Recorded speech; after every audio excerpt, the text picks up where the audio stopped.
وعلیکم السلام ورحمۃ اللہ حضرات محترم،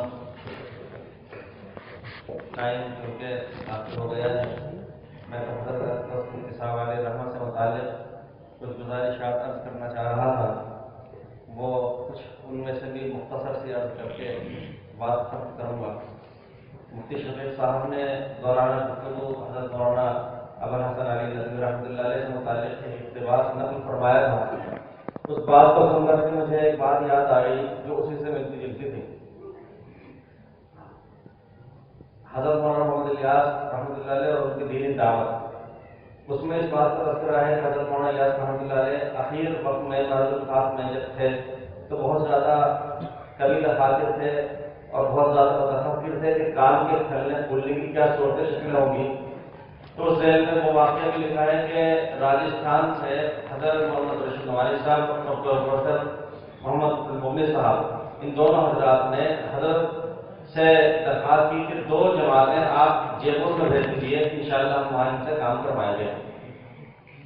الغرض وہ جماعت میوات والوں کی تھی، اہل میوات، اس زمانے کے اہل میوات، یعنی عموماً ان میں حفاظ نہیں تھے، علماء نہیں تھے، قرا نہیں تھے، بلکہ وہ ان صفات کے حامل تھے جو مولانا الیاس رحمۃ اللہ علیہ نے دیکھی تھی کہ ان میں جفا کشی تھی، ان میں سادگی تھی، ان میں میزبانی تھی۔ ان صفات کے حامل تو تھے لیکن علمی اعتبار سے وہ علماء فضلا نہیں تھے۔ تو جب وہ جماعت جے پور میں آئی، ہلدیوں کے راستے میں تیسرے چوراہے پہ اونچے کنویں سے بائیں طرف کو ایک گلی ہے جس میں پروفیسر عبدالمومن صاحب، مولانا محمد رشید نوانی صاحب، مولانا عبدالحلیم چشتی نعمانی صاحب جو آج پڑوس کے جامعہ مزوری ٹاؤن کے اندر تخصص کے حدیث کے شعبے کے سربراہ ہیں، آج بھی الحمدللہ جے پور کی ان کی پیدائش ہے۔ تو انہوں نے میراث انصاف سے متعلق مسائل لگا کر کے بلحاظ ایک رسالہ، ایک کتابچہ خاندانی حالات پر مبنی تحریر فرمایا ہے، تذکرۂ رحمی ہے۔ تو اس میں یہ واقعہ لکھا ہے کہ اہل میوات جب تشریف لائے یہاں تو اس گلی میں جو میں نے ذکر کی ہے وہ جو ہے اس میں اندر جا کے ایک چھوٹا سا چوک ہے۔ وہ میوات کی جماعت آئی، میں یہاں پر مسجد میں ان کا قیام تھا اور یہاں چوک میں ایمان والوں کے میاں جی نے علیہ رحمت انہوں نے کچھ دین کی بات سی رسالہ الفاظ میں کہنا شروع کی۔ مولانا محمد رشید نوانی علیہ رحمت کی والدہ سن رہی تھی تو انہوں نے دعا کی، اے پروردگار، میرا جب آخری وقت ہو تو یہ اللہ والوں کی جماعت میری نماز جنازہ پڑھے۔ دعا کی حسن اتفاق کا یہ قصور اتفاق بہرحال تقسیم کا عمل سامنے آ گیا۔ کچھ ہی وقت میں چونکہ مولانا رحمۃ اللہ علیہ واقعہ 44 کا ہے، 46 میں تقسیم مکانی ہو گئی۔ وہ حاجی تشریف لے گئی، ہجرت فرما گئی، تو وہ جو دعا انہوں نے کی تھی ظاہری اسباب کے تحت اس کی تکمیل کی ضرورت نہ تھی، ان کا وہاں انتقال ہو گیا۔ حسن اتفاق کہ وہ میوات کی جماعت جو حضرت مولانا رحمۃ اللہ علیہ نے جے پور میں بھیجی تھی وہی جماعت تشکیل ہو کر کے دوسری مرتبہ کراچی گئی تھی اور اسی محلے کے اندر اسی علاقے میں تھی، اور جب ان کا جنازہ مولانا رشید نعمانی صاحب کے والد محترمہ کے سامنے آیا، جب اور حضرات نماز جنازہ کے لیے آئے تو وہ میوات کی جماعت بھی آئی، انہوں نے بھی نماز جنازہ ادا کی اور بعد میں معلوم کیا بھائی کہاں کے کون کے سامنے جے پور کے نہیں، کیا وہ ہفتے جے پور میں جماعت ہو کر آئے تھے، کب ہو کر آئے تھے، فلاں وقت ہو کر آئے تھے۔ تو جب دل سے کوئی بات نکلتی ہے تو اللہ تعالیٰ شاید اس کے اسباب پیدا فرماتا ہے۔ باہر کا حضرت مفتی احمد حسن صاحب نبر اللہ مرکزوں کا ہفتہ شانہوں نے عالمی طور پہ جو مرجعیت عطا فرمائی تھی کہ ساری دنیا کے تمام ممالک کے علماء، فضلاء، مشائخ ان کے پاس آتے رہتے تھے۔ مثلا ایک دکتور عز الدین زغیبہ کرتے ہیں، دبئی کے اندر مکتبہ الماجد ایک بہت بڑا ادارہ ہے، اس کا کام یہ ہے کہ دنیا میں جہاں کہیں قیمتی نوادرات ہیں، علمی کتابیں ہیں، ان کی فوٹو کاپی کی جائے، اس کو محفوظ کیا جائے، اور اربوں روپیہ سالانہ اس سلسلے میں خرچ ہوتا رہتا ہے۔ مالک مسلک کے ہیں، جزائر کے رہنے والے ہیں، ٹونگ میں تشریف لے گئے، یہاں جے پور میں تشریف لائے۔ حضرت مفتی صاحب علیہ رحمت کی خدمت میں حاضر ہوئے، پیشانی کو بوسہ دیا، مصافحہ کیا، بیٹھے اور عمر رسیدہ ہیں اور عربی ماہنامہ نکالتے ہیں، بڑے عالم دین مشہور، انہوں نے بخاری شریف کی حدیثیں بھی حضرت کو پڑھ کے سنائی، اور اسی دن انہوں نے، میں تو ان چیزوں سے نابلد ہوں لیکن دوسرے ذرائع سے میں نے وہ چیزیں حاصل کی، فیس بک پہ، نیٹ پہ، کہاں کہاں انہوں نے ڈال دیا کہ آج میں نے روئے زمین کے عظیم ترین محدث کا دیدار کر لیا۔ ایک گروپ ہے، لوگ ہیں جو جڑے ہوئے ہیں، علماء فضلاء مغربی ممالک کے، مالک کے مسلک کے، انہوں نے اس پر ان کو مبارکباد پیش کی کہ آپ اتنے بڑے جلیل القدر عالم دین، آپ ہی کا حق تھا کہ آپ ان کی زیارت کرتے ہیں۔ پھر اس میں انہوں نے لکھا کہ مجھے حضرت شیخ احمد حسن خان صاحب نے یہ نصیحت فرمائی، جو ان کے استاد نے نصیحت فرمائی تھی کہ ہمیشہ اشتغال بالحدیث باقی رکھنا۔ تو معلوم کتنے لوگوں نے اس کے اوپر جواب میں لکھا کہ شیخ یہ آپ ہی کو نہیں، ہم سب کو نصیحت فرمائی۔ غرض ہے کہ حضرت مفتی صاحب علیہ رحمہ محمد بن ابراہیم الدیباجی بہت ساری کتابوں کے مصنف، حضرت شاہ ولی اللہ صاحب کے الارشاد کی محمد الاسناد کو انہوں نے تباہ کیا اپنے تعلیمات اور حواشی کے ساتھ۔ جوان آدمی ابھی آئے تھے حضرت مفتی صاحب علیہ رحمہ کے وصال سے 3 دن پہلے، انہوں نے مجھے اس پر زور دیا، صاحبزادگان سے عرض کیا کہ چونکہ وہ وہاں ایک ذمہ دار عہدے پر فائز ہیں، انہوں نے کہا کہ میں چاہتا ہوں کہ ہر مہینے 1 ہفتے کے لیے جے پور آ جاؤں اور 1 ہفتے یہاں رہوں اور روزانہ حضرت مفتی صاحب کی خدمت میں حاضر جاؤں۔ حضرت مفتی صاحب صرف 1 گھنٹہ مجھے دے دیا کریں، میں ہر مہینے 1 ہفتے کے لیے آ جایا کروں گا اور 24 گھنٹے میں صرف 1 گھنٹہ حضرت مفتی صاحب نے دے دیا کریں، میں کچھ پڑھ کے حضرت کو سنا دیا کروں۔ آپ ملاحظہ فرما رہے ہیں وہ بہت بڑا عالم دین جو وہاں کے ارکان شورا میں سے ہے، چھپی ہوئی شخصیت نہیں ہے، جانی پہچانی شخصیت ہے۔ اسی طریقے سے حضرت مفتی صاحب علیہ رحمہ کا تعارف مرادات میں بہت زیادہ تعارف ہے، لیکن آج سے 20 سال پہلے 25 سال پہلے حضرت کا تعارف وہاں ایک بہت اچھے نباز حکیم کی صورت میں تھا، اس لیے مرادات میں بہت سارے حضرات حاجی مفتی الرحمان صاحب، حاجی احسان عظیم صاحب، حاجی افضال عظیم صاحب وغیرہ حضرات تشریف لانے رہتے ہیں۔ حضرت مفتی صاحب کو یہ لوگ ایک مرتبہ لے کے گئے، یہ سن 94 کی بات ہے، میں حضرت کی خدمت کو اس زمانے میں رسول مفتی الاشرف النسائی پڑھ رہا تھا۔ حضرت کو وہاں کے ان اصحاب سربت نے بڑے مدارس کا معاہدہ کروایا، مدرسہ شاہی تشریف لے گئے، دارالفتا تشریف لے گئے، وہاں میرے مخدوم مکرم محب حضرت مولانا مفتی محمد سلمان منصور پوری صاحب، ان سے بچپن سے الحمدللہ میرے آزمدار تعلقات بھوشیہ پر فرماتے ہیں۔ جب تشریف لے گئے تو ان کی نظر میں یہ تعارف تھا کہ جیون کے بہت اچھے حکیم صاحب آئے ہوئے ہیں۔ پوچھا صاحب نے کہ کیا کام کیا ہے؟ میں نے رسول مفتی پر بھی کام کیا ہے، رسول مفتی میں پڑھاتا ہوں، الاشرف النظائر بھی یہاں کافی نظر سے۔ فرمایا الاشرف النظائر ہندوستان کی چھبیلی قرآن نسخہ، اس میں اغلاط بہت ہے کتابت کی، اور رسول مفتی میں بھی ہے، اس کے اوپر آپ کو کام کرنا چاہیے، نظر ثانی کرنا چاہیے، دوبارہ اچھی تباہ کروانا چاہیے۔ یہ حضرت مفتی سلمان صاحب نے بڑے غور سے دیکھا کہ حکیم آدمی اور باتیں اتنی اونچی کر رہے ہیں کہ جو عام وقت مفتیان کرام بھی نہیں کہہ سکتے، اتنی بڑی بات وہ سمجھے کہ شاید بیزی ہے۔ تو مفتی سلمان صاحب نے فرمایا کہ حضرت کتاب لائیے، لا دینا طالب علم سے کہا، بتلائیے تو اس میں کون سی جگہ پر ایسی ہے؟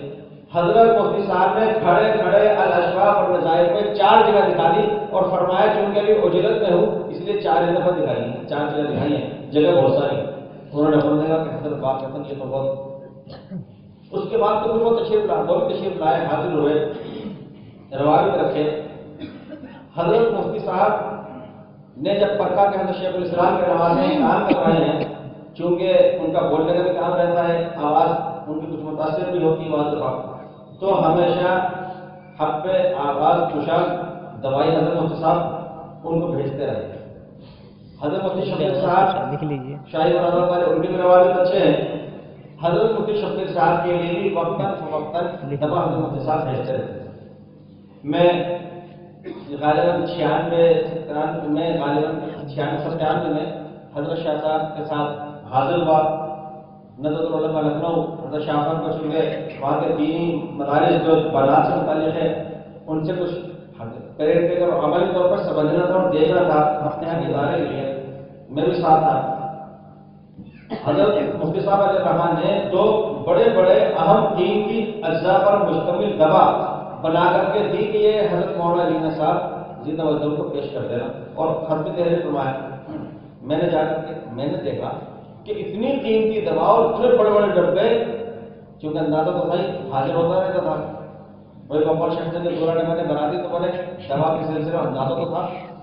میں حیرت زدہ کہ اتنی قیمتی دوا اور اتنے بڑے بڑے ڈبے دے دیے اور قیمت اس کی ظاہر کہ آنی نہیں، اس لیے یہ بھی ملے کہ حدیث پیش کر رہے. میں سوچتا رہا پورے سفر میں جب آیات پیش کیے، جیسے پیش کیا حضرت مولانا محمد ناصر صاحب زندہ مجدہم بھی ساتھ میں تھے، حضرت انور شاہ صاحب کے ساتھ میں تھے. پیش کی جیسے میں نے پیش کی تو حضرت مولانا علی صاحب نے فرمایا ہاں وہ بھیجتے رہتے ہیں، وہ بھیجتے رہتے ہیں. حضرت مفتی فاروق صاحب علیہ رحمۃ تشریف لائے. جب یہاں تشریف لائے میں نے ان کا تعارف کرایا کہ 24 گھنٹے میں اتنے گھنٹے ان کے سونے کے ہیں، باقی تصنیف، تعلیم، تدریس، انتظام اس سب میں مشغول رہتے ہیں. اور انہوں نے حضرت مستعمل میں حالت بیان فرمائی. حضرت مفتی صاحب نے ان کے لیے اکسیر مقوی اعصاب گولی تجویز فرمائی جو مشک اور زعفران پر مبنی تھی. 360 گولیاں ہر سال میرے ذریعے وہاں پر بھیجا کرتے تھے کہ حضرت مفتی صاحب مشغول بہت ہیں، ان کی خدمت میں اپنا حصہ ہونا چاہیے. ماشاءاللہ. میں استاد محترم حضرت مولانا محمد اظہار حسن صاحب نور اللہ مرتضی ایک حدیث کے بہت مشہور عالم دین حضرت شیخ زکریا رحمۃ اللہ نے فرمایا کہ میری زندگی میں دو ایسے زمین آئے ہیں کہ میں نے ان جیسا کوئی تیسرا نہیں دیکھا. عین الحسن کاندھلوی، اظہار الحسن کاندھلوی. تو مولانا اظہار حسن صاحب علیہ رحمہ کی تکلیف تھی، کھانا ہضم نہیں ہوتا تھا، کھانا کھاتے تھے تو گلے میں آتا تھا، بہت دقت تھی، بہت پریشانی تھی. اور مستقل 3 2 بڑے بڑے ٹیبلٹ گولیاں کیپسول وہ لیا کرتے تھے. نوبت یہاں تک آئی کہ وہ انگریزی دوا عادت بن کے رہ گئی، افادیت ختم ہو گئی. میں گیا بہت پریشان ہوا. میں نے حضرت ہمارے حکیم صاحب ہیں ان کا علاج کر لیا جائے. مناسب فرمایا میں تو جا نہیں سکتا، یہاں کی مشغولیت اتنی ہے کہ اگر ملک الموت بھی آ جائے تو ایک دفعہ یہ کہنا پڑے گا کہ ابھی ٹائم نہیں ہے، ابھی فرصت نہیں ہے، ابھی کام دنیا بھر کا باقی ہے. یعنی دینی دعوتی کام. کہ حاجی نعیم الدین عرف نمن صاحب نئی لائبریری والے ساتھ تھے. یہاں ہمارا مشورہ ہوا کہ حضرت مولانا جعفر السلام نہیں آ سکتا تو حضرت صاحب کو وہاں لے کے چلے.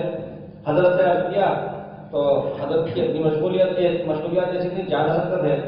تو حضرت نے سوال نامہ مرتب فرمایا جس میں تقریباً 30 یا 32 سوالات ہے پیٹ کے تکلیف سے متعلق کہ آپ کو یہ کیسا لگتا ہے، کیسا لگتا ہے، اجابت میں بقاوت کیا ہوتا ہے، کہ کس طرح کی آواز. کتنے سارے سوالات لکھ کے بھیجے انہوں نے، جوابات لکھ کے بھیجے. اس کے مطابق دوا تیار کی 2 اور مجھ سے فرمایا کہ یہ 2 دوائیاں پہلے نہ تھیں، میں نے ان کے حالات کے پیش نظر ایجاد کی ہیں، میں نے لے جا کے ان کو پیش کی. اس کے بعد حضرت مولانا نے یہ ارشاد فرمایا کہ الحمدللہ کہ کھانا بھی ہضم ہوتا ہے، مجھے کوئی تکلیف نہیں رہی. حضرت مولانا افتخار حسین صاحب دامت برکاتہم نے خود نے کوشش فرمائی، 4 مہینے رابطہ رہا. انہوں نے ان کو یہ خبر پہنچی کہ حضرت مفتی احمد حسن خان صاحب کے پاس ایک نادر و نایاب کو بخار آیا. اس میں کوئی شک نہیں ہے، حقیقت واقعہ ہے. خود نواب صدیق حسن خان کی اتنی کتابیں ہیں کہ نیچے زمین پہ اگر رکھی جائے فرش پر تو چھت سے ہٹتی ہیں. بہت سارے مصنفین کے اپنے ہاتھ سے قلمی کتابیں حضرت کے پاس موجود ہیں. نادر و نایاب کتابیں. انہوں نے فرمائش ظاہر کی میں دیکھنا چاہتا ہوں، تشریف لائے. ان کے تشریف آوری سے پہلے حضرت مولانا صاحب نے مجھ سے پوچھا ان کی چال کیسی ہے، ان کی آواز کس طرح کی ہے، وہ بولتے ہیں تو کیا انداز ہے. نشست و حالات کیفیات پوچھی. جب وہ تشریف لائے تو حضرت مولانا حضرت مفتی صاحب علیہ رحمہ نے ان کو دوا پیش فرمائی کہ حضرت آپ کے حالات کے مطابق دوا یہ ہے، فرمایا میں نے تو آپ سے حال نہیں کیے کہ وہ ذاکر میاں نے آپ کے حالات مجھے بتلا دیے تھے بیماری کی۔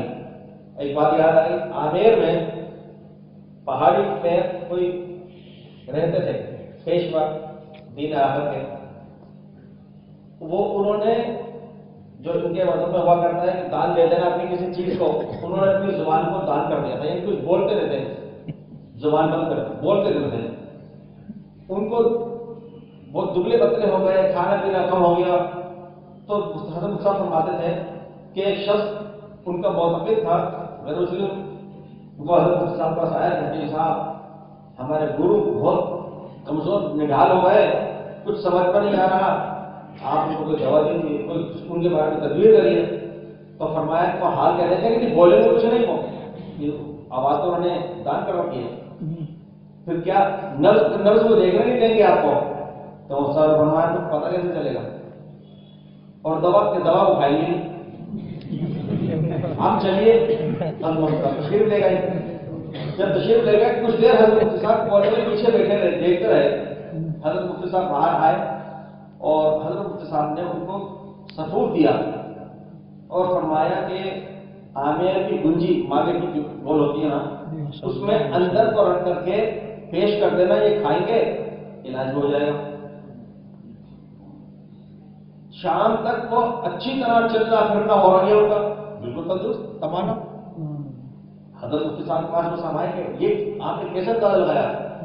فرمایا کہ میں دیکھ رہا تھا کہ وقتاً فوقتاً وہ کچھ گھبراتے، کچھ کیفیت ہوتی، اٹھ کے جاتے، جب لوٹ کر آتے تو ہاتھ گیلا ہوتا، میں سمجھ گیا ان کو دست ہو رہے ہیں۔ آپ نے بتایا تھا دوا کھاتے نہیں ہیں، میں نے دیکھا کہ جو بھی بوتل کے آتا ہے گجی اور ماوے کا ڈبہ لے کر کے اس میں سے ایک کو لیوا کے رہتے نہیں ہیں، یہ اندازہ ہو گیا دوائی یہ کھائیں گے نہیں، اسے یہ چھوڑیں گے نہیں، علاج ہو جائے گا۔ حضرت مفتی صاحب علیہ الرحمہ نے تین حلقوں سے حاصل کیے۔ حضرت قاضی محمد عرفان خان صاحب، حضرت مفتی صاحب کا دواخانہ نام ہے عرفانی دواخانہ، حضرت مفتی صاحب نے لکھا ہے وہ مرد خدا آغاز، وہ وہاں کے ناظم تھے عدالت شرع شریف کے، حکیم بھی تھے اور حاکم بھی ایسے تھے کہ وہاں انہیں کے رشتہ داروں کے ساتھ غالباً بھانجے لگتے تھے، زیادہ مجھے یاد ہے، تذکرہ علماء ڈاکومنٹس کا ذکر بھی ہے، ان کی آواز بند ہو گئی، تو حضرت قاضی عرفان خان صاحب نے اس کا علاج تجویز فرمایا کہ پرانی ڈاک سے ایک جراح کو بلوایا اور ان کا خون نکلوایا، کچھ فصل لگوا کر کے علاج کے طور پر، ایک پیالہ پورا بھر گیا، اور جیسے ہی پیالہ خون کا بھرا اتنا خون نکلا اس کو تو روک دیا گیا، تو فوراً وہ بول پڑے اور کہنے لگے لاؤ میرا پیالہ نہیں پیوں۔ بارہ ایسے معالج تھے لوگ، ان سے علم حاصل کیا اور ان کا خصوصی جو نسخہ جات کا خزینہ تھا وہ ہمارے حضرت مفتی صاحب علیہ الرحمہ کے پاس آیا۔ ٹاپ کے چوتھے نواب ابراہیم علیہ خان، وقت دیکھتے ہوئے مکمل کر رہا ہوں، ٹاپ کے چوتھے نواب ابراہیم علیہ خان، پہلے نواب امیر الدولہ میر خان، دوسرے وزیر نواب مولوی وزیر الدولہ، تصویر آج ہے تو میں بھی مجبور ہوں کہہ دینے پر، یہ نواب وزیر الدولہ دوسرے نواب وہ ہیں کہ مجھ سے اس وقت کے ہندوستان کے محقق دوران حضرت مولانا مفتی ابراہیم صاحب، حضرت مولانا محبوب عالم صاحب جیسے حضرات یہاں موجود ہیں، یہ جانتے ہیں محقق دوران 35 سال سن 85 میں حضرت مولانا منظور نعمانی صاحب اور مولانا علی صاحب رحمۃ اللہ علیہ، ان دونوں حضرات نے ان کے علم و تحقیق کی داد دی تھی، یہ میں گواہ ہوں اس بات کا۔ تو مولانا نور الحسن راشد صاحب دامت برکاتہ نے مجھ سے ارشاد فرمایا اس نسبت سے کہ میرا شوق سے کچھ رٹ ہے اور جے پور میں آبائی مکان ہے، انہیں فرمایا کہ یہ بات ہے اس کی تحقیق چاہیے، حوالہ تلاش کرو، میں نے پوچھا حضرت فرمائیے، فرمایا کہ حضرت مولانا الیاس رحمۃ اللہ علیہ کے والد مولانا محمد اسماعیل جھنجانوی رحمۃ اللہ علیہ کو ٹونک کے دوسرے نواب وزیر الدولہ سے اجازت حدیث حاصل ہے۔